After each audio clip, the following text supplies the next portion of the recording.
everybody. Welcome back to In the City con Cristi, another week where we get to meet an incredible member of our community, somebody that I cherish very much, our relationship and everything she's done to support my initiatives, not only at the school board, but here in the city of Doral. One of our incredible residents, Amber.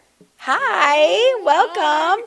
Thanks for joining us in the City con Cristi, our podcast where we get to meet incredible people that make up the greatest place to live, work, learn, and play. Doral. Yes, so Amber is also one of our advisory board members. She's on our faith-based advisory board. And Amber, thank you for always promoting and encouraging and supporting at least my initiatives on faith and religion and the importance of that in our society, regardless of the faith and the religion that you want to observe and honor. I think it's important for people to not shut it out of their lives. No, 100%. In our government, in our schools. And everywhere. You've been a great proponent of that. And so let's talk a little bit about Let's talk about faith. Let's talk about faith. Yeah. Yes. Well, thank you for the opportunity of having me here. Yeah. It's been a minute since you got into office. I know. All the projects you've been working on and all the initiatives. And I'm really honored to be part of your team serving in the advisory board. But yeah, faith is essential. Faith is what sources us, what fuels us, what gives us energy, what makes us wake up. Mm-hmm. And to have a leadership that's able to recognize that in the public square, that is awesome. So I'm really honored to be here and to speak to the community about our faith, what we do, how we do it, and how everyone in Doral has that God component. Yes, So. absolutely. And Amber, you're still part of First Priority, right? First Priority, yeah, I worked with them last year for our initiative of National Day of Prayer, and they helped us putting it together. And although I'm not on staff with them, but I do help them with a lot of initiatives. You're involved in very it. much. So First Priority is an organization that mostly in our schools helps create clubs for Bible study and things like that that are important for faith-based clubs. And so Amber's been a part of that, and they helped us, like you said, last year with National Day of Prayer. I want to thank you because last year you were a big part of helping me propose our first ever National Day of Prayer at the school board, which was at public schools, which was incredibly important in my opinion, and a way to open the doors to bringing God back into the conversation. And I think that's so important. And if we have a month for many other things in our school district, I think we can have one day for prayer and honoring religion, whatever that may be for you in our schools. And so this year you also were out there supporting our school board member, Danny Espino, who carried on that initiative. And I want to thank him for that, such a success, because you guys were out there. Again, I was in Tallahassee. I couldn't be there with you all. But I want to thank you guys for being there by his side again and making sure that got recognized for another year. No, yeah. For me, it was exciting to know that the legacy continues, It took so much effort last year. I remember you had to rewrite and repropose and get co-sponsor. It was such a journey to get people to get on board with this because it was a national historic moment. Yeah. What other public school was open to pray openly and tell their principals and tell the teachers this day we're going to honor God and we're going to take time and acknowledge prayer. And this year, I was like, oh, my God, are we going to do it? What's going to happen? And it was so great that he stood up and continued the legacy that you started. And for us, it was awesome to continue that legacy, to continue supporting this initiative of bringing God back. I know before when I was in public school, we used to have a moment of silence when we can reflect, pray. And a lot of this thing had gone away. But now with this initiative, children will have a whole day where they can just pause, reflect, pray and connect with God. So I was super excited. I gave some statistics about what happened last year. So you did? You brought them. Okay, yes, share, please. Phone. Yes. Yeah, so last year and it was very quick. The National Day of Prayer was something that we had to, oh my God, where did I put it? Sorry. Here it is. Yeah. So in 12 days after you proposed the National Day of Prayer, me and other organizations like First Priority, Youth for Christ, the Asociación de Pastores, Hispanic Pastors, they got together and we got churches, parents, and people of faith to support it. So in total, we had 18,000 kids, public school children, engaged in prayer during the National Day of Prayer. 18,000? 18,000. That's awesome. That was crazy. And it all happened at the same time. Out of those 18,000 that engaged, that were able to be part of that day, 2,400 children led the prayers. So they gathered in the circle, they prayed, they spoke out loud. At my school. Yes. I have pictures, and we can put some of those up. Pictures of EBT, where we got groups of kids to pray after school, and I joined them, and we brought our rabbi from Doral, and we also brought our pastor, so inclusive of all faiths. Yeah, that's great. No, Yeah. and I think this is part of the statistics too. Yeah. Like that school, there was 72 teachers, 72 volunteers, like parents that got involved and came with their kids and prayed with their kids. There was 24 teachers and staff.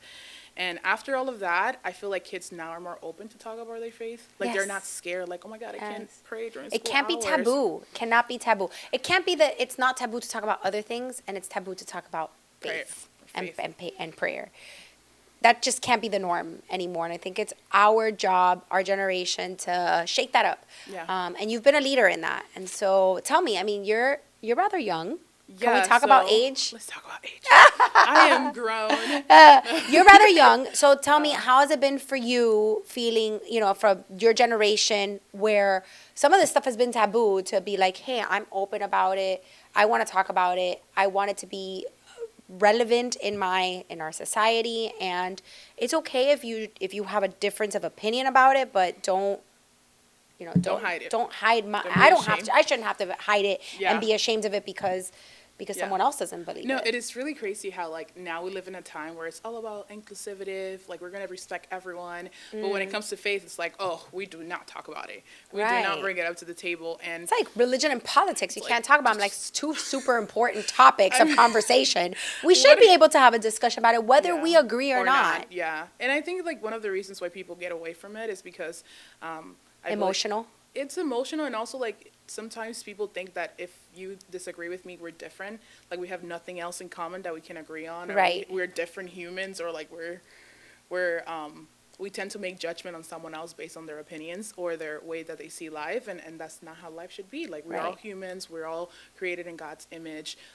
We all have a soul. So whether we agree on how we approach God or whether we agree how government should be run, should not dictate whether we have a relationship or not. So for me, I'm 24.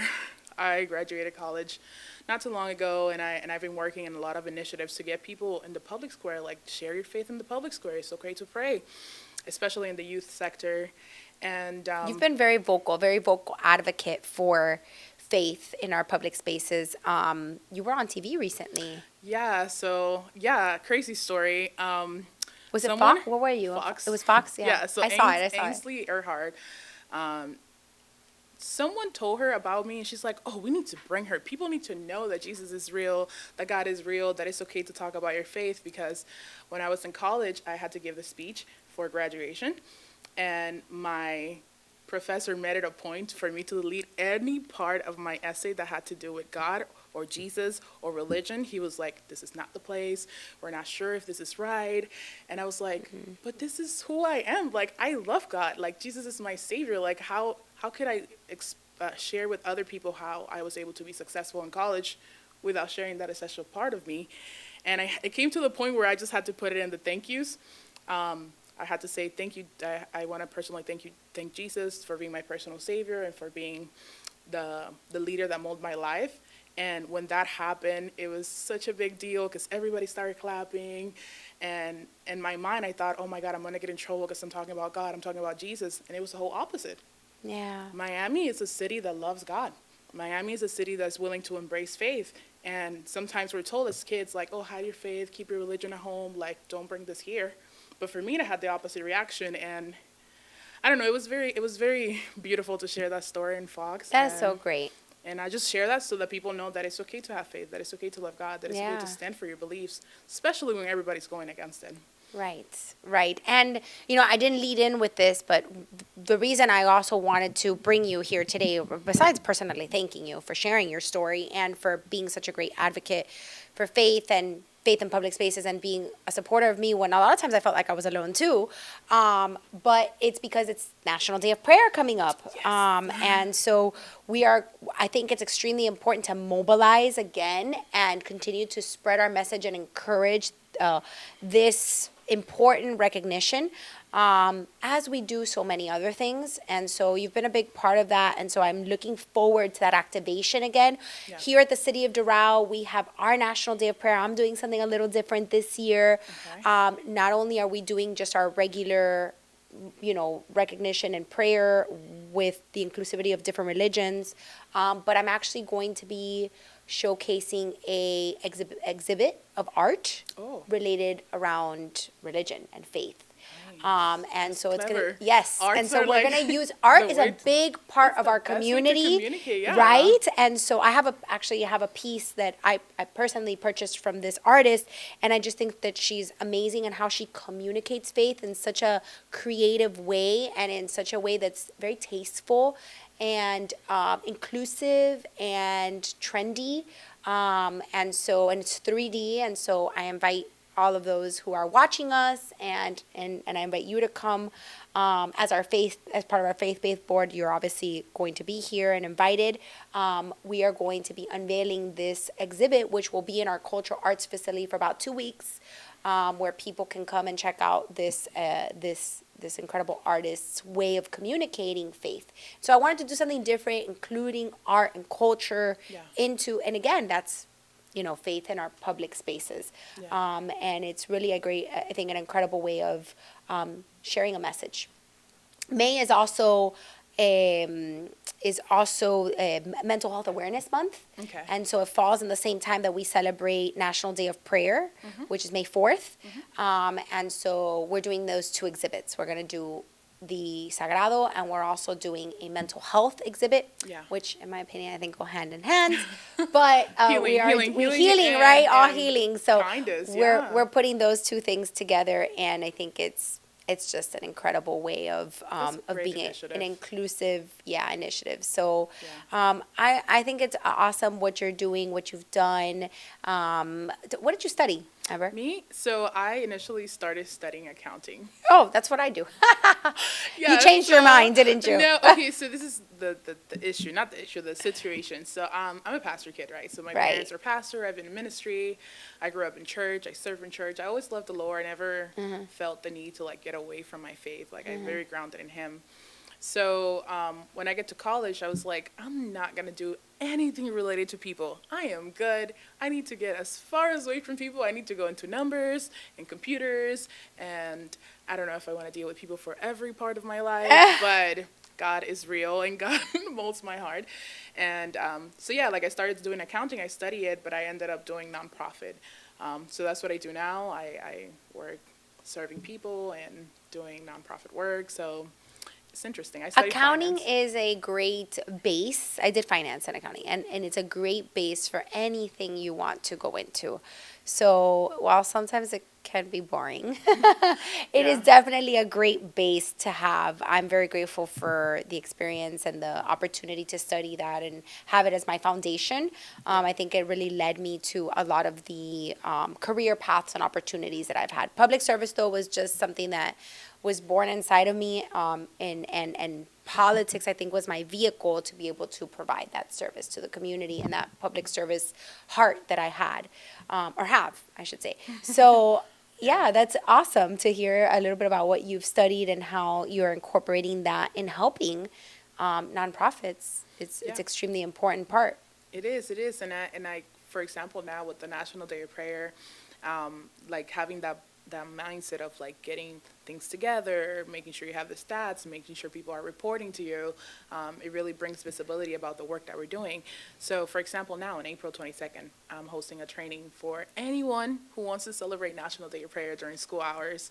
And whether you're a pastor, a youth pastor, a person who goes to school, or someone who's interested in faith but wants to know more about the National Day of Prayer, how you can engage in it during school hours, we're going to do that. So and that's the activation part that's so important, right? I always, and I told the vice chair this when I told all of you the day after, or the day we passed National Day of Prayer, I went outside and I said, okay, this was the first step. What we do What's with next? this Yeah. is so important. It Yeah. speaks volumes. And so it's not just about that passing of the initiative, right? And I talk about this here with my administration and the team, the leadership team in the city. I go, what we do inside this building is important for those first steps, but it's what we do with it out there that makes the difference. Yeah. And so I think that that's such an important component of the initiative. No, initiative, 100%. yeah. And I think it really reflects in your work. Like a lot of politicians and people who are in power, they tend to be really symbolic. Like, we did this and we took a picture and that was the end of it. But with No. you, I noticed that you always follow through. Like what is the tangible thing we're Absolutely. doing? What is the tangible It's benefit? it's what it's all about for me. So yeah, 100% after the National Day of Prayer, we are going to have a training. We need to get people tools. We need to get so them happy. move and mobilize. So that's what I'm here for Yes. again. Whatever I can do to support and help, I'm all for it. I think that there's definitely a need, and I think that there's a desire from our student population. Yeah. And again, I have the videos and the On the messages pictures? and the proof from it last year. Yeah. That there is a desire. And you know what? I always say for anyone who doesn't feel that fire burning and that desire, it's okay. You don't have to participate. But Yeah. I shouldn't have to hold back the wanting to participate and celebrate this very important historic moment that we get to do. And by the way, National Day of Prayer is something that is recognized and celebrated by both sides of the aisle, from president down. Schools was just the only place that it was like super taboo. And like you said, I got a lot of pushback last year for it. I'm glad this year they were able to get it It done. was And I so think smooth. it's, yeah, and I hope that Incredible. other districts, I really do. I hope that other districts, and I know the leaders of the National Day of Prayer for Florida were looking to take it to other school districts. I really hope that they do take it to other districts and it becomes a trend amongst other areas, because so much starts in our schools. Yeah. And I think that this is such an important initiative that needs to not No, only and start in our schools, but be fostered in our schools. Last year, we saw that a lot of teenagers participated. Yes, we Like, did. Out of all the Yeah. groups that we thought were Yeah. going to be recipient and Yeah, like a open lot of to high this- schools. high schools, like straight up high school, I would say like 37% of the students that participated were high school students. Yeah. That they got their table, they got their banners, they got their pictures. They were like, hi, like they went to the morning announcement and Yeah. said, hey guys, come to the table, we're doing prayer. Yeah. And usually we think, oh my God, we're going to do a faith-based initiative. Teenagers are not going to want that. They're not They're gonna going to be participate, bored. yeah. They don't want to engage in faith-based initiative. But majority of the kids that participated last year Yeah. They even made were posters. teenagers. Like Yeah. they even had a hashtag, Pray Miami Schools. Yes. And they were posting with their friends. Yeah. And it was beautiful. Yeah, like, yeah. And by the way, for those who are learning about this as you watch us, it was prayer before school, during lunch, or after school. Yeah. It did not interrupt the day. Yes. So it's really something so, it's, to me, seems so simple. Yeah. So I'm really excited, and I'm Right. glad that we're doing it again, and I'm happy to participate in that. I'm excited for what we're doing in Doral this year, and I look to just create new opportunities to make memories in our city and leave the city better than what I found it. That's really Yeah. the goal in everything that I try and do. So I'm glad to have people like you as members of our community, your family, such a beautiful family, residents of Doral. Thank you for participating in our board. Thank you for participating in this initiative. And I know you're going to do amazing things as you continue to grow in the public world as well. Oh my gosh. Well, I thank you, expect no. great things from you, Amber. Oh my God. It's so crazy. I thank you, and I pray for you guys too. You guys are doing Thank you. an amazing job. Thank you. When I was voting, there were a lot of people that were in the ballot, and I'm like, but CHRISTI is like the person we need. Doral needs like someone to take us to the next level, and incorporating faith and Yeah. letting people know, like doing things that are unprecedented. Yeah. Arts and faith, that is such a rare thing to see. Usually when you think of arts, it's very far away from Yeah. faith component. So Yeah. that's genius. Wait till you see it. You're going to Yeah. love it. You're going to love it. And I'll I'll show be you here. one of her pieces now that you're here. But Amber, thank you so much. Thank you for believing in me. Thank you for supporting me. Thank you for supporting this community. Thank you for being a fierce fighter for faith in our community. I know that you're extremely blessed, and you will continue to be blessed because of the person you are. So thank you for joining us today in the City con Cristi. Today's discussion was all about faith in our community. So thank you for meeting Amber, another incredible person who makes up the greatest place to live, work, learn, and play, Doral.